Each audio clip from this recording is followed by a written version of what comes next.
दोस्तों ये सीजन का लास्ट एपिसोड है। अगर आपने इसके पहले के एपिसोड नहीं देखा तो जाकर देख लें, और अगर देख लिया है तो चलो शुरू करते हैं फाइनल एपिसोड।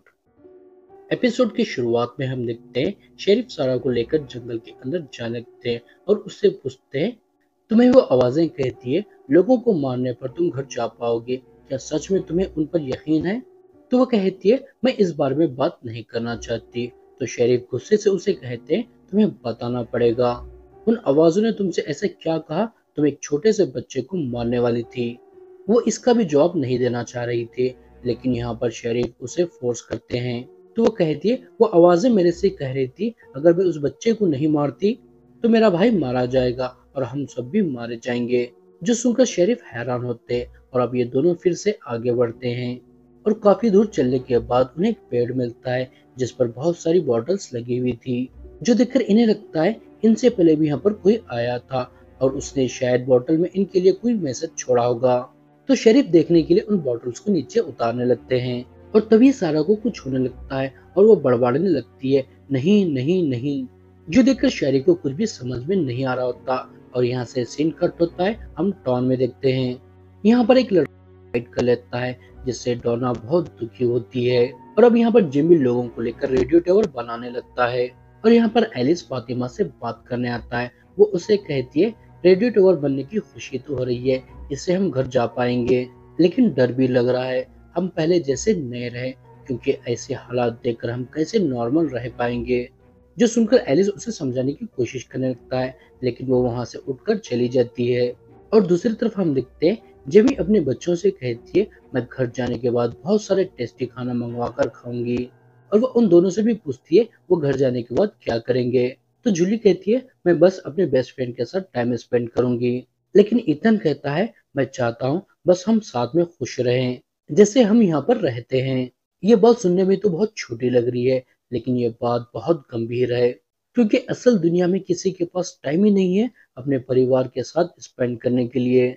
हर कोई अपने काम में इतना व्यस्त हो गया है, पूछो ही मत। इस बारे में आपकी क्या राय, कमेंट करके जरूर बताना। चलो अब स्टोरी पर आते हैं और इधर हम कॉलोनी देखते हैं।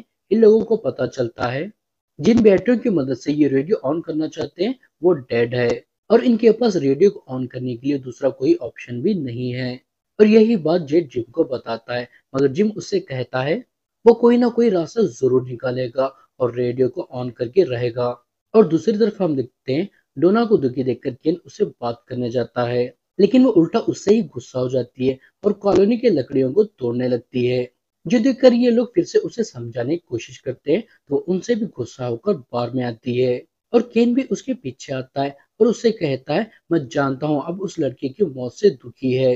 डोना इसकी बात को काटते हुए कहती है, बात वो नहीं है, दरअसल लोग यहाँ पर खुशी खुशी रहने लगे थे, मगर उस रेडियो टावर की वजह से उनमें उम्मीद आ गई है, वो यहाँ से निकलकर अपने अपने घर चले जाएंगे। मगर वो रेडियो टावर नाकामयाब होता है तो सबकी उम्मीद टूट जाएगी और पहले जैसा यहाँ पर कोई भी नहीं रह पाएगा। जो सुनकर वो कहता है, क्या हम यहाँ से निकलने की कोशिश भी ना करें और उन मॉन्स्टर का शिकार होने का वेट करें? जो सुनकर वो कहती है, ये मॉन्स्टर बता देते हैं ये क्या है, लेकिन दुनिया में इनसे भी बहुत खतरनाक मॉन्स्टर है जो कभी भी अपनी असलियत नहीं दिखाते और हमेशा पीछे से वार करते हैं। और कहती है, तुम्हें तैयार रहना होगा नाकामयाबी के लिए, और हम कामयाब भी हो जाते हैं तो तुम याद रखना, तुम्हें ये जगह बहुत याद आएगी। और आगे हम देखते हैं केन शाम होने से पहले घंटा बजाते हुए सभी लोगों को अपने घर लौट जाने को कहता है। और इधर हम देखते हैं जेड केन की माँ से रेडियो टावर की नाकामयाबी के बारे में बात कर रहा होता है, क्योंकि इनकी बैटरीज डेड है और इनके पास बिजली नहीं है। जो सुनकर वो लैंप चलाकर कहती है, बिजली तो यहाँ पर इतनी सारी है। जो देखकर जेड को एक आइडिया आता है और इधर हम देखते हैं सारा बेहोश होने की वजह से शरीफ यहीं पर टेंट लगाते हैं और उसके सामने वो तिलिस्माती पत्थर भी। और अब सारा को भी होश आ जाता है तो वो उनसे पूछती है, हम कहाँ हैं?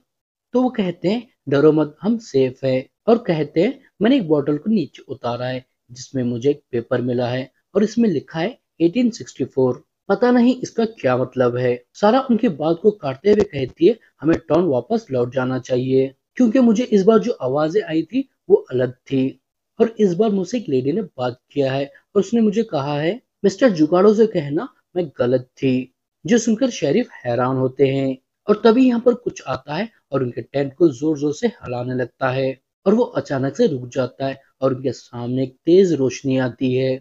और अगली सुबह जब ये लोग बाहर आते हैं तो देखते हैं उन्होंने जिस जगह पर टेंट लगाया था वो वहां पर नहीं है। मतलब ये लोग दूसरी जगह पर पहुंच जाते हैं जहां पर मकड़ी के बहुत सारे जाल होते हैं, जो देखकर इन्हें कुछ भी समझ में नहीं आता।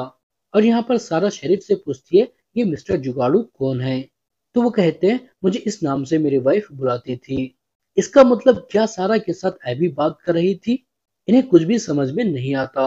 और तभी सिर्फ शरीफ को एक लेडी की आवाज आती है और जब वो उसके पीछे जाते हैं तो देखते हैं मकड़ी के जालों में उनकी वाइफ लिपटी हुई होती है, जो देखकर वो उसे बाहर निकालने के लिए जाते हैं, मगर अचानक से वो उनका हाथ पकड़ती है और तभी बहुत सारे स्पाइडर जमीन से बाहर निकलने लगते हैं और कुछ स्पाइडर शेरिफ के ऊपर जाकर उन्हें काटने लगते हैं, जो देखकर सारा उनके ऊपर से उन स्पाइडर्स को हटाती है और उनसे पूछती है आपने क्या देखा। तो वो उस तरफ देखते हैं जहां पर कुछ भी नहीं होता, तो उससे कहते हैं कुछ भी। और यहाँ से भी आगे बढ़ते हैं लेकिन काफ़ी दूर जाने के बाद भी कुछ नहीं दिखता, जिसकी वजह से शेरिफ की हिम्मत टूटने लगती है और इन्हें लगने लगता है सच में इस टाउन से बाहर नहीं निकल सकते। मगर यहाँ पर सारा उन्हें संभालती है और उन्हें कहती है जिस तरफ से हमें रोशनी आ रही थी हमें उस तरफ जाना होगा, वहां पर कुछ ना कुछ हमें जरूर मिलेगा। जो सुनकर शेरिफ थोड़ा हिम्मत कर कर उठ जाते हैं। और इधर हम देखते हैं जेट जिम के घर आता है और इन्हें बताता है हम यहाँ की बिजली का इस्तेमाल कर सकते हैं, जो सुनकर इन्हें जरा भी यकीन नहीं होता। तो अपना दिमाग लगाकर एक हेयर ड्रायर चलाकर इन्हें दिखाता है, जो देखकर इन्हें उस पर यकीन हो जाता है। तो अब ये लोग जाकर सभी लोगों को इस बारे में बताते हैं और सभी को बहुत सारे वायर्स और लैंप लेकर आने कहते हैं, जो सुनकर सभी यहाँ से चले जाते हैं वायर्स और लैंप्स लाने के लिए। और दूसरी तरफ हम देखते हैं केन क्रिस्टी के पास जाता है जहाँ पर वो एम्बुलेंस से वायर्स निकाल रही होती है। यहाँ पर केन उससे बातें करता है और शादी के लिए प्रपोज करता है। क्रिस्टी भी उसे प्यार करती थी लेकिन बाहर की दुनिया में एक लड़की से इंगेज थी, तो उसे कहती है मैं ऑलरेडी एक लड़की से इंगेज हूँ और मैं उससे प्यार भी करती हूँ, तो हमारा कुछ नहीं हो सकता। जो सुनकर केन यहाँ से दुखी मन से चला जाता है। मगर इधर हम देखते हैं एलिस फातिमा को प्रपोज करता है और वो उसका प्रपोजल भी एक्सेप्ट कर लेती है और वो दोनों एक दूसरे को जमकर किस करते हैं। और इधर ये सब टावर बना लेते हैं और उसे कॉलोनी के छत के ऊपर ले जाने लगते हैं। मगर जेड केविन की माँ के पास जाता है जहाँ पर वो अपने हस्बैंड को याद करके रो रही होती है। जेड उनसे कहता है इस दुनिया में मेरा कोई नहीं है, यहाँ तक कि मेरे पेरेंट्स मेरे बचपन में ही मारे गए थे, लेकिन मुझे लगता है वो हमेशा मेरे साथ है और ऐसे ही आपके हस्बैंड जहाँ पर भी हो वो हमेशा आपके साथ है और मैं भी हमेशा आपका साथ दूंगा। दरअसल जेड उनमें अपनी माँ को देखने लगा था और वो भी उसे अपना दूसरा बेटा मान ली थी।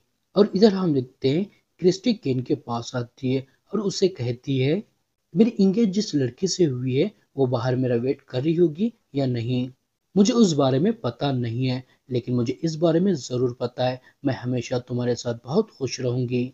और अब ये दोनों एक दूसरे का यहाँ पर हाथ पकड़ते हैं, मतलब अब ये दोनों भी कपल है। और इधर हम देखते हैं ये लोग रेडियो टावर को रेडी कर लेते हैं और बाहर सिग्नल भेजने लगते हैं, लेकिन तैबी जिम से कहती है मुझे वापस जाकर उस गड्ढे को और खोदना है। और इधर हम देखते हैं ये लोग और आगे बढ़ने लगते हैं, लेकिन अब यहाँ पर तूफान आने लगता है। मगर फिर भी वो हिम्मत करके आगे बढ़ते हैं और उन्हें एक लाइट हाउस दिख जाता है। ये पहली बार था इतनी दूर इन्होंने कोई चीज को देखा था, जो देखकर ये खुश हो पाते। तभी स्पाइडर काटने की वजह से शरीफ की हालत खराब होने लगती है, तो वो सारा को यहाँ से अकेले ही लाइट हाउस पर जाने कहते हैं। मगर सारा उन्हें ऐसी हालत में छोड़कर नहीं जाना चाहती थी और तभी उसे वही व्हाइट कपड़े वालों वाला बच्चा दिखता है।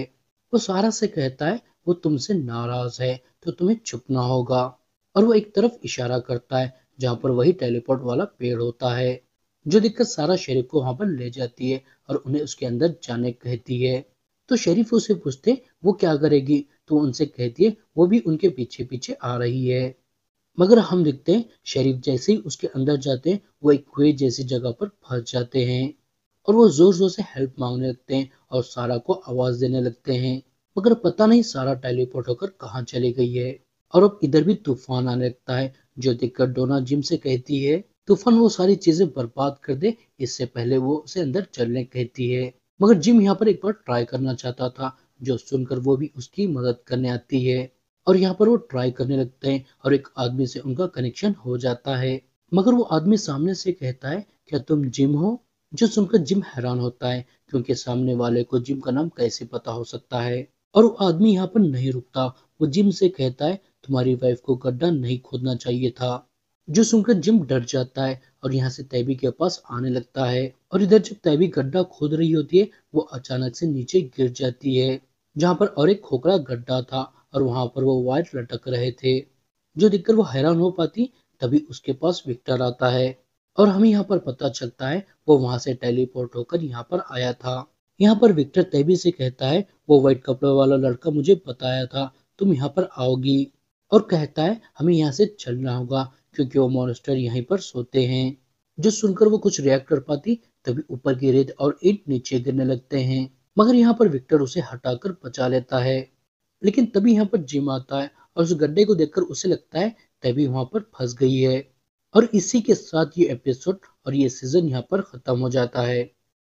और अब हम अगले सीजन में देखेंगे शेरिफ उस कुएं से कैसे निकलेंगे और सारा टेलीपोर्ट होकर कहाँ गई और विक्टर तैबी को लेकर कहाँ गया है। मगर यहाँ पर सबसे बड़ा सवाल आता है कि आप इसका सेकंड सीजन देखना चाहते हो?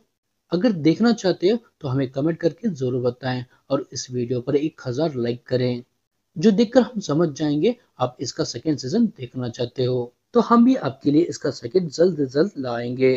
तो दोस्तों बस इस वीडियो में इतना ही। अब मिलूंगा आपको मैं दूसरे वीडियो में। जब तक टाटा बाय बाय।